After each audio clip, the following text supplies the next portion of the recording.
बिस्मिल्लाहिर्रहमानिर्रहीम। अस्सलामुअलैकुम। प्यारे बच्चों, क्या हाल हैं? ठीक ठाक हैं? खुश हैं?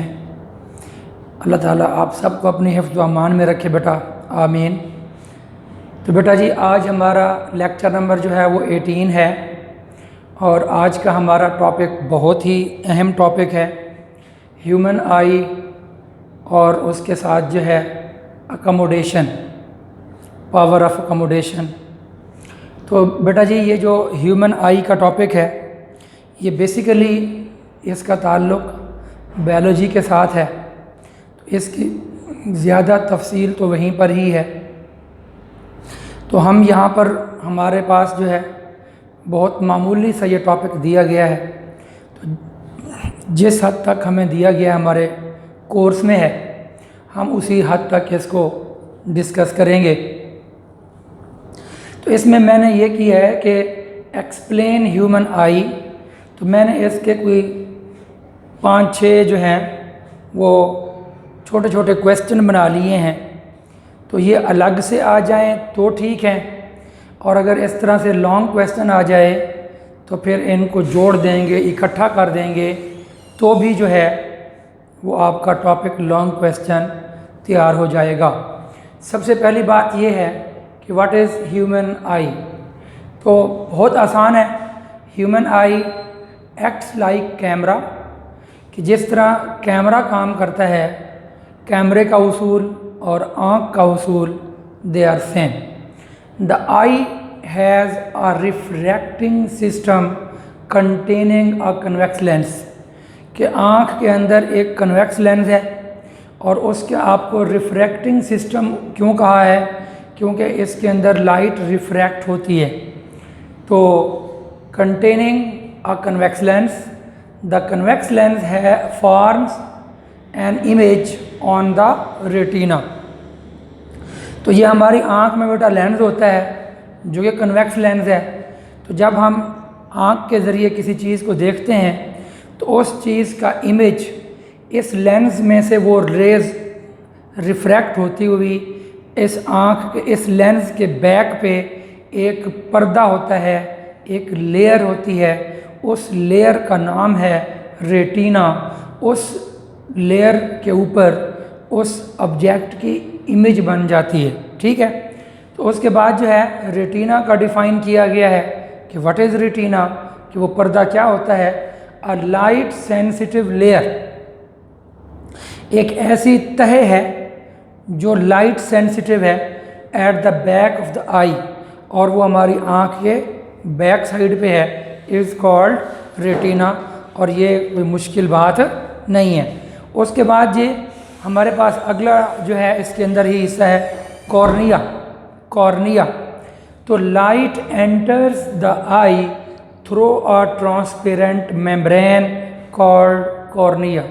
बेटा लेंस तो अंदर है ना आँख के, उससे बाहर एक जो है ट्रांसपेरेंट मेम्ब्रेन है जहाँ से लाइट अंदर गुजरती है, उसका नाम जो है वो कॉर्निया है।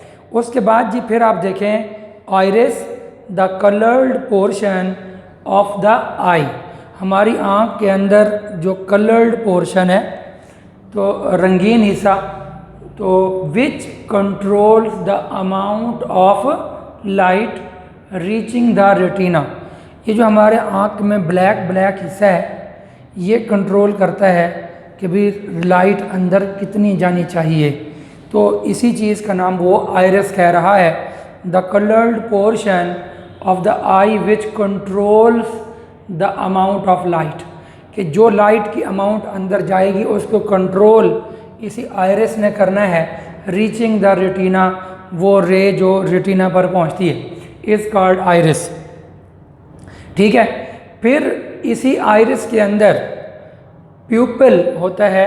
इस ब्लैक हिस्से के बिल्कुल एग्जैक्ट दरमियान में एक सुराख होता है। Iris has an opening at its centre called प्यूपिल, ठीक है। तो हमारी ब्लैक हिस्से के दरमियान में बिल्कुल एक स्मॉल सा ओपनिंग है, सुराख है, तो उसका नाम है प्यूपिल। The iris control the size of pupil, तो उस ओपनिंग को, उस बारीक होल को, सुराख को कंट्रोल कौन करता है? ये अपना आइरिस कंट्रोल करता है। कलर्ड पोर्शन ऑफ द आई, ये उसको कंट्रोल करता है। बिहेवियर ऑफ प्यूपिल इन लाइट, मुख्तलिफ लाइट के अंदर, डिम लाइट हो, ब्राइट लाइट हो, तो इसमें क्या होता है? वैसे आप देखें, अगर डिम लाइट हो, मध्यम रोशनी हो, रात का वक्त हो और आप जो है बाहर बल्ब जो है वो जल रहा था, बड़ा बल्ब, और अंदर जो है वो ज़ीरो का बल्ब है या लाइट नहीं है, बाहर की थोड़ी थोड़ी लाइट अंदर आ रही है, और आप जब कमरे में आते हैं कोई चीज़ उठाने के लिए, तो फिर आप क्या करते हैं? आपका रवैया क्या होता है? जैसे ही हम कमरे में दाखिल होते हैं बेटा, तो हम अपनी आँखों को खोल देते हैं, ऐसे आँखें फाड़ फाड़ कर चीज़ों को ढूंढ रहे होते हैं। तो डिम लाइट के अंदर मतलब जो प्यूपिल है वो खुल जाता है, ठीक है, इन लार्ज हो जाता है। और जो ब्राइट लाइट हो, तेज़ लाइट हो, अब आपके सामने अगर मतलब है कि भाई मेरे सामने यहाँ पर मेरी आँखों के सामने ये जो बड़ा सारा बल्ब है ऊपर, ये अगर यहाँ पे रोशन कर दिया जाए, तो पहले जब ये बल्ब बंद होगा तो मैं आँख ऐसे नॉर्मल अंदाज में खोल के ठहरा हुआ हूँ, तो बल्ब जैसे ही ऑन होगा, तेज़ लाइट होगी, तो मेरी आँखों का रवैया क्या होगा कि मैं अपनी आँखों को यूँ कर लूँगा, यूँ पॉसिबल हद तक मैं अपने उसको कंट्रैक्ट कर लूँगा। तो आइरिस जो है वो प्यूपिल के साइज़ को कंट्रैक्ट कर लेता है। वैसे भी गर्मियों के मौसम में, जैसे आजकल गर्मियाँ हैं, तो अगर आप बाहर निकलें, रोड पे निकलें और दोपहर का वक्त हो और रोड पर निकलें और आपने देखना हो, तो फिर आप आंखें फाड़ फाड़ कर नहीं देखते, बल्कि आंखों को यूं चुंधिया कर देखते हैं, आंखें यूं कर लेते हैं, फिर देखते हैं। तो इसका मतलब यही बातें यहाँ लिखी हुई हैं, इन ब्राइट लाइट के तेज़ रोशनी के अंदर iris contracts the size of pupil, तो प्यूपिल के साइज़ को, उस सुराख के साइज़ को वो कंट्रैक्ट कर देता है। While in dim light प्यूपिल is in large, तो डिम लाइट में वो बड़ा हो जाता है। तो ये हमारे पास आँख के बारे में बहुत ही मामूली सा टॉपिक था, मैंने जैसे बताया इसको मैंने बयान कर दी है। अब उसके बाद जो है वंस अगेन, ये टॉपिक तो बायोलॉजी का था, अब वंस अगेन इसी आँख से रिलेटेड एक टॉपिक हमारे पास फिज़िक्स का अब आ रहा है, power of accommodation. Power of accommodation, इससे क्या मतलब है? सुन लें, पहले इसको समझ लें। बेटा जी आप लोग जानते हैं कि हमारी आँख जो है ना, वो दूर की चीज़ और नज़दीक की चीज़ देखने के लिए अल्लाह ताला ने हमारी आँख के अंदर जो लेंस रखा हुआ है, इस लेंस की जो फोकल लेंथ है वो फ्लेक्सिबल होती है, ठीक है, हमारा ये लेंस ही फ्लेक्सिबल है, ठीक है। तो या तो ये थिन हो जाता है या ये लेंस थिक हो जाता है। तो लेंस के थिन होने से और लेंस के थिक होने से इस लेंस की जो फोकल लेंथ है या बढ़ जाती है या फोकल लेंथ जो है कम हो जाती है, ठीक है। इसका फ़ायदा क्या होता है?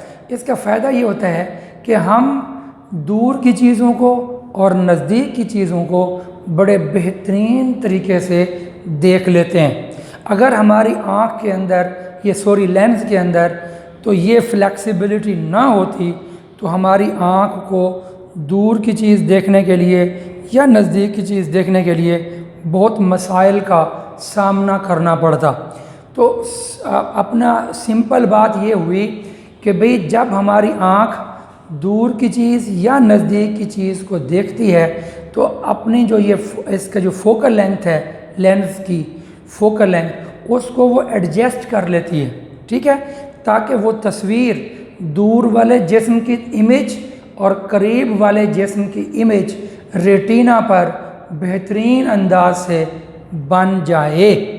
तो ये जो एबिलिटी है, तवज्जो, हमारी आँख के अंदर ये जो एबिलिटी है कि ये हमारी आँख लेंस की फोकल लेंथ बढ़ा देती है या कम कर देती है, ताकि ऑब्जेक्ट्स का इमेज रेटिना पर सही सही बने, तो that ability is called accommodation या पावर ऑफ अकोमोडेशन। उम्मीद है बात समझ आ गई होगी।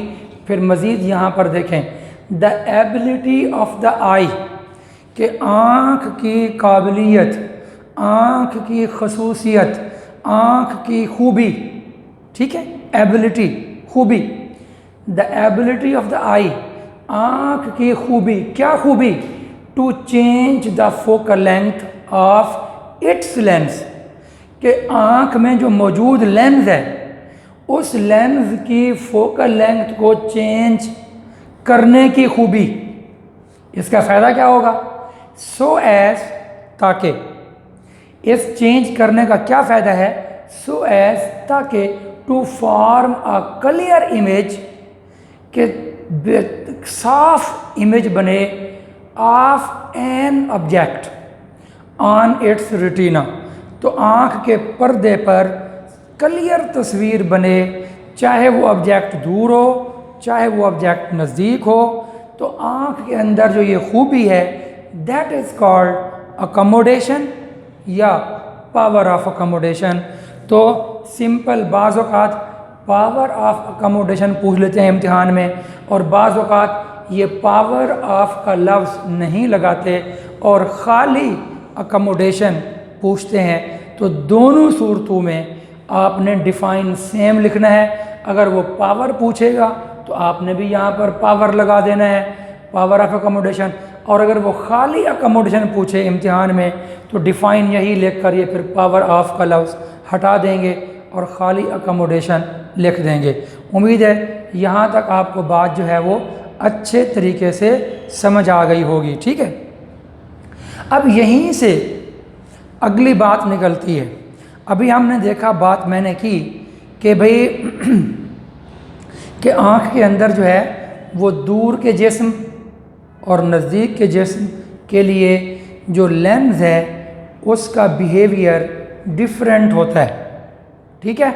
तो जब दोनों के लिए बिहेवियर डिफरेंट होगा तो अब उस चीज़ को हम आगे नेक्स्ट जो है अभी स्टडी करते हैं।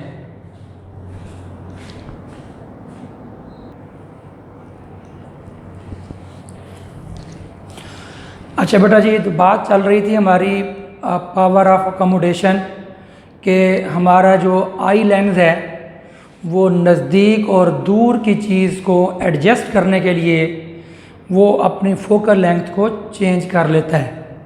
तो इस सिलसिले में दो क्वेश्चन हमने आज पढ़ने हैं। और पहला क्वेश्चन आप देखें कि if an object is far away from the eye, कि अगर हमारी आँख से, ये आँख है और ये जो ऑब्जेक्ट है इज़ फार अवे, दूर है, फ्रॉम द आई, आँख से, then how the eye accommodates this object, तो इस ऑब्जेक्ट को आई जो है वो कैसे अकोमोडेट करती है, उसको वो कैसे उसकी इमेज बनाती है। और उसका आंसर यहाँ पर दिया हुआ है। बिल्कुल इसी से मिलता हुआ ही क्वेश्चन ये दिया हुआ है, if an object is close to the eye, वो तो फार था, ये क्लोज है, तो to the eye, then how the eye accommodates this object. तो यानी ये दो क्वेश्चन बन गए। ये पावर ऑफ अकोमोडेशन के ही दो हिस्से हैं, दो क्वेश्चंस हैं कि भाई अगर दूर होगा तो आँख ने क्या करना है, नज़दीक होगा तो आँख ने क्या करना है। तो इसको रीड करने से और समझने से पहले चंद एक बेसिक बातें जो पहले भी हम पढ़ चुके हैं, मैं सिर्फ उनको रिवाइज़ करवाना चाहता हूँ। वो ये है बेटा, ये हमारे पास एक कन्वेक्स लेंस है जो कि थिन है, जो कि बारीक कन्वेक्स लेंस है।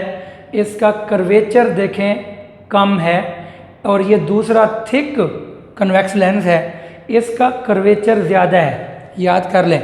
तो भाई ये बातें यहाँ पे इस्तेमाल होने वाली हैं, तो फिर आपको उस वक्त टेंशन ना हो, इसको समझ लें कि ये क्या मतलब है इसका। सूरत हाल यूँ है बेटा कि ये बात तमाम बच्चे याद करें कि ये रे एक आ रही है, इस रे ने साफ ज़ाहिर है ये कन्वेक्स लेंस जो है वो बारीक है, पतला है, तो इसका जो फोकल पॉइंट होगा वो दूर होगा, ठीक है। तो और क्यों, इसका जो अगर आप इसका दायरा बनाएं तो वो दायरा बड़ा होगा, इसका दायरा उसके मुकाबले में छोटा होगा। तो जिसका दायरा बड़ा होगा तो उसका सेंटर भी दूर होगा, और ऑप्टिकल सेंटर और जो सेंटर ऑफ कर्वेचर है उनके दरमियान एफ होता है, तो ये एफ दूर हो जाएगा। तो इसका जब दायरा ही छोटा होगा तो ऑप्टिकल सेंटर ये है, सेंटर ऑफ कर्वेचर यहाँ कहीं होगा, तो उनके दरमियान में ये होगा। कहने का मकसद ये है कि जब कर्वेचर स्मॉल हो तो फोकल लेंथ दूर होगी, और जब कर्वेचर लार्ज हो तो फिर फोकल लेंथ करीब होगी। तो मैंने अंदाज यहाँ पर जो है ये वैसे ये 6 इंच की फोकल लेंथ रखी हुई है, और ये मैंने 4 इंच की फोकल लेंथ रखी हुई है, जो कि ये फोकल लेंथ कम है और ये फोकल लेंथ ज़्यादा है। अब सूरत हाल यूँ होती है कि जब कोई रे पैरेलल आती है प्रिंसिपल एक्सिस के, तो साफ ज़ाहिर है उसने आफ्टर रिफ्रैक्शन जो है यहाँ से जब रिफ्रैक्ट होनी है तो वो प्रिंसिपल फोकस से गुजरेगी, इसने भी प्रिंसिपल फोकस से गुजरना है बेटा। तो अब आप असल रास्ता उसका ये था, असल रास्ता ये डॉटेड था। तो अब आप गौर करेंगे कि कहाँ पर जो है ना एंगल डेविएशन ज़्यादा हो रही है, कि डेविएट का मतलब मुड़ जाना, पहले भी हम पढ़ चुके हैं। तो यहाँ पर देखें ये असल रास्ता ये था और ये यहाँ जा रहा है, असल रास्ता ये था और ये यहाँ जा रहा है। तो कहाँ पर इसमें डेविएशन ज़्यादा हो रही है, तो मेरे ख्याल में हर बच्चा कहेगा सर यहाँ डेविएशन ज़्यादा हो रही है। क्यों? कि देख लें ये एंगल थोड़ा बड़ा बन रहा है और ये एंगल थोड़ा इसके मुकाबले में ये कम है। वैसे भी जब ये फोकल दूर होगा, अगर ये फोकस यहाँ की बजाय यहाँ होता तो ये रोशनी और इधर होती, तो डेविएशन और कम होती, और अगर ये फोकल पॉइंट यहाँ की बजाय यहाँ होता तो ये और इधर आती, तो डेविएशन और बढ़ जाती। तो ये बातें तमाम बच्चे दिमाग में रख लें कि जब कर्वेचर होगा स्मॉल, कर्वेचर लेस है, कर्वेचर इज लेस, तो then focal length is large. सही है। जब कर्वेचर लेस होगा तो फोकल लेंथ बड़ी होगी, और अगर कर्वेचर ज़्यादा होगा तो फिर फोकल लेंथ लेस होगी, ये उसके अपोजिट है।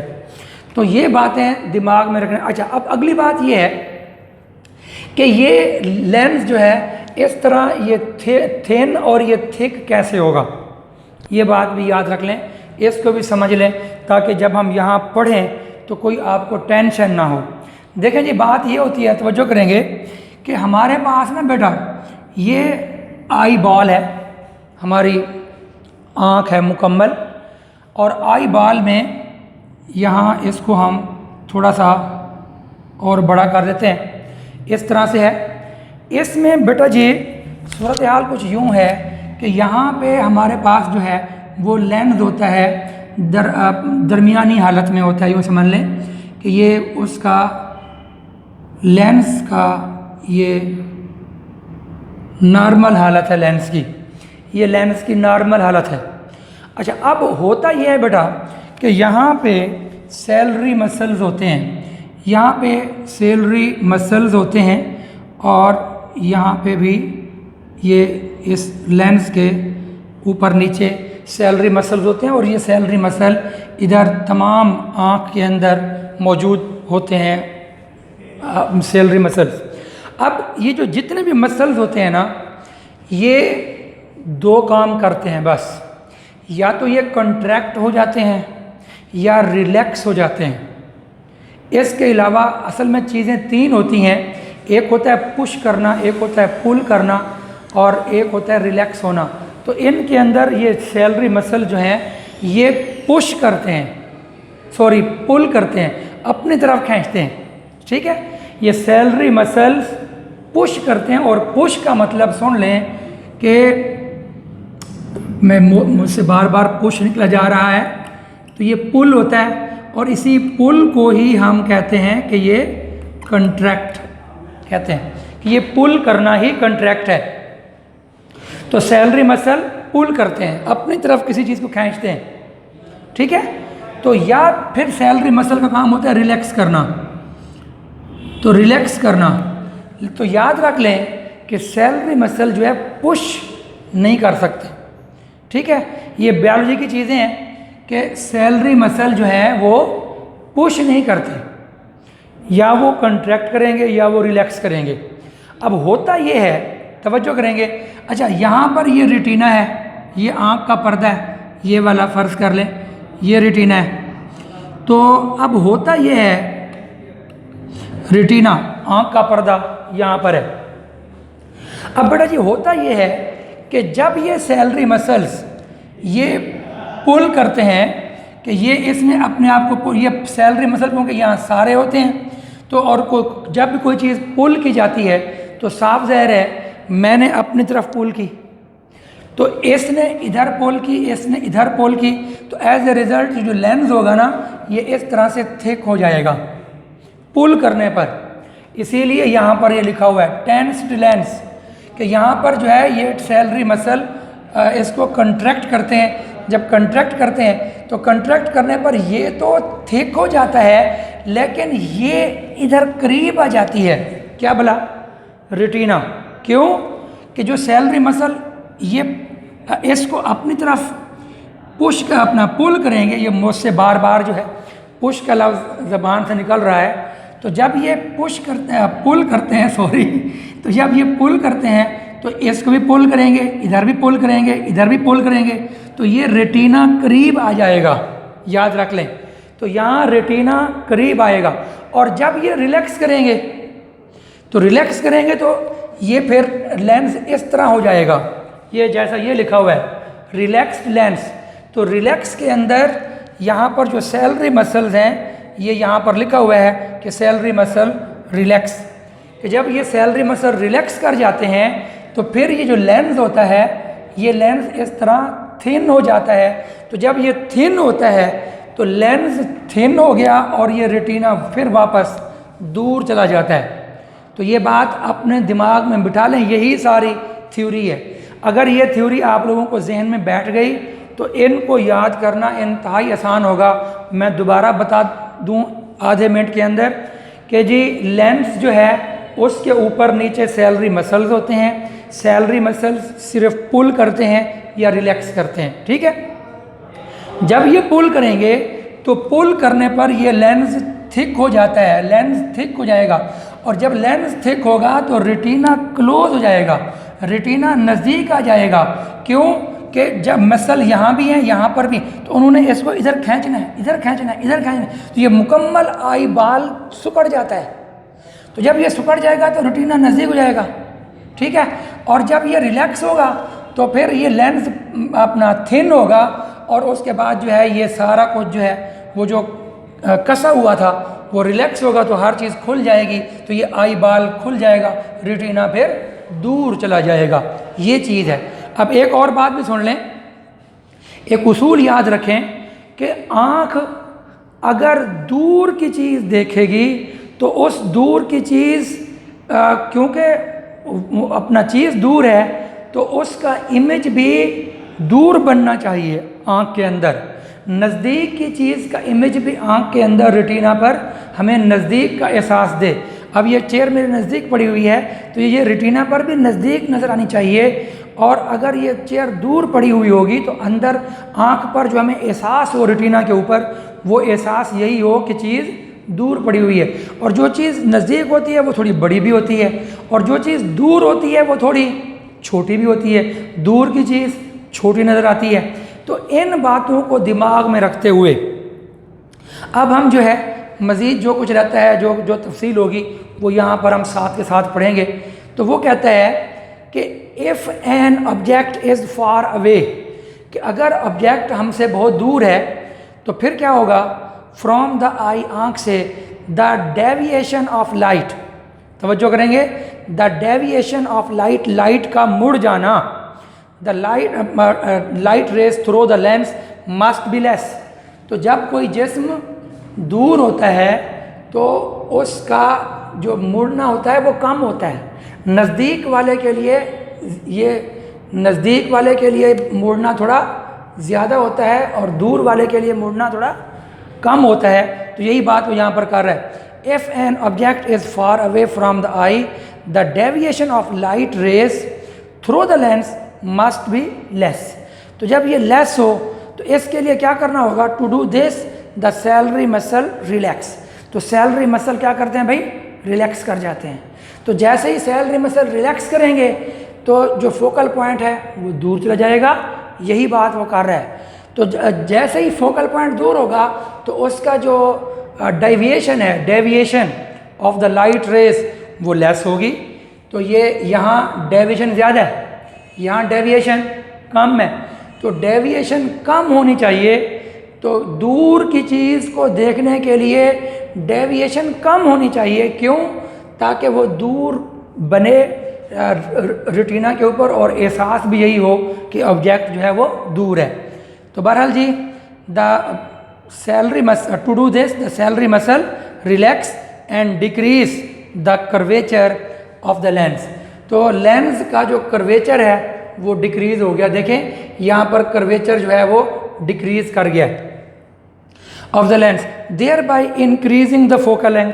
और इसका नतीजा क्या होगा कि जो फोकल लेंथ है वो इंक्रीज कर जाएगी। फोकल लेंथ इज़ लार्ज, बढ़ जाएगी। तो फोकल लेंथ बढ़ जाएगी और जैसे ही फोकल लेंथ बढ़ेगी तो डेविएशन क्या हो जाएगी? कम हो जाएगी। यही चीज़ वो चाह रहा था। The deviation of light rays through the lens must be less. अब क्या होगा? Thus the rays are focused on to the retina producing a sharp या clear image of distant object. तो दूर के जिस्म की एक क्लियर इमेज जो है रेटिना पर बनती है। और रिलैक्स होते हुए मैंने पहले कहा हुआ है कि यहाँ पर जब ये रिलैक्स होगा, लेंस पतला हो जाएगा, तो ये रेटिना भी यहाँ आई बॉल बड़ा हो जाएगा, आई बॉल का साइज़ बड़ा हो जाएगा, रेटिना पीछे हो जाएगा। तो ये तस्वीर भी छोटी नज़र आ रही है, ये तस्वीर थोड़ी बड़ी नज़र आ रही है। तो ये नज़दीक का बॉडी है, वो दूर का बॉडी है। बिल्कुल इसी का अपोजिट यहाँ पर लिखना है। If an object is close to the eye, वो था is far away from the eye, the deviation of light rays through the lens must be less. The deviation of light rays through the lens must be large. यहाँ पर deviation ज़्यादा होनी चाहिए और वहाँ पर डेविएशन कम होनी चाहिए। To do this ciliary muscle contract. तो यहाँ पर सैलरी मसल कॉन्ट्रैक्ट करेंगे। जब ये कॉन्ट्रैक्ट करेंगे तो ये इधर खिंच जाएगा, इधर खिंचेगा, तो एज ए रिज़ल्ट लेंस इस तरह से थिक हो जाएगा और साथ में ये पूरा आई बॉल भी खिंचेगा। तो ये रेटिना भी नज़दीक हो जाएगा। तो अच्छा, ciliary muscle contract and increase the curvature of the lens. और लेंस का कर्वेचर बढ़ जाएगा, thereby decreasing the focal length. और इस तरह फोकल लेंथ नज़दीक हो जाएगी, कम हो जाएगी, जो कि दूर थी यहाँ कम हो जाएगी। तो producing a sharp image of near by object. तो इस तरह जो है वो एक क्लियर इमेज बन जाएगा। तो बेटा ये हमारा आज का लेक्चर था। अगरचे ये अकोमोडेशन का टॉपिक थोड़ा सा मुश्किल ज़रूर था, लेकिन जो है आप लोगों को बतला दिया गया है। मुख्तसर बात यह है कि जो हमारे पास लेंस है, सैलरी मसल्स होते हैं। सैलरी मसल्स जब वो उसको पुल करते हैं तो लेंस थिक हो जाता है और ये थिक होगा और इधर से ये नज़दीक आ जाएगा। आई बॉल छोटा हो जाता है और जब रिलैक्स करते हैं तो जो लेंस है वो पतला हो जाता है और आई बॉल बड़ा हो जाता है। तो दूर की चीज़ के लिए जो है वो फोकल पॉइंट भी दूर होना चाहिए और नज़दीक की चीज़ के लिए फोकल पॉइंट नज़दीक होना चाहिए। मज़ीद अगर कोई बात किसी बच्चे को यहाँ पर समझ नहीं आ रही तो वो आप जो है मुझसे पर्सनल में वॉइस मैसेज करके या लिख कर जैसे भी होगा वो आप पूछ सकते हैं। तो इसके साथ ही हम आज का लेक्चर जो है वो यहीं पे फिनिश करते हैं। दूसरों का और अपना ख्याल रखिएगा। फ़ी अमानिल्लाह। अस्सलामु अलैकुम वरहमतुल्लाहि वबरकातुहू।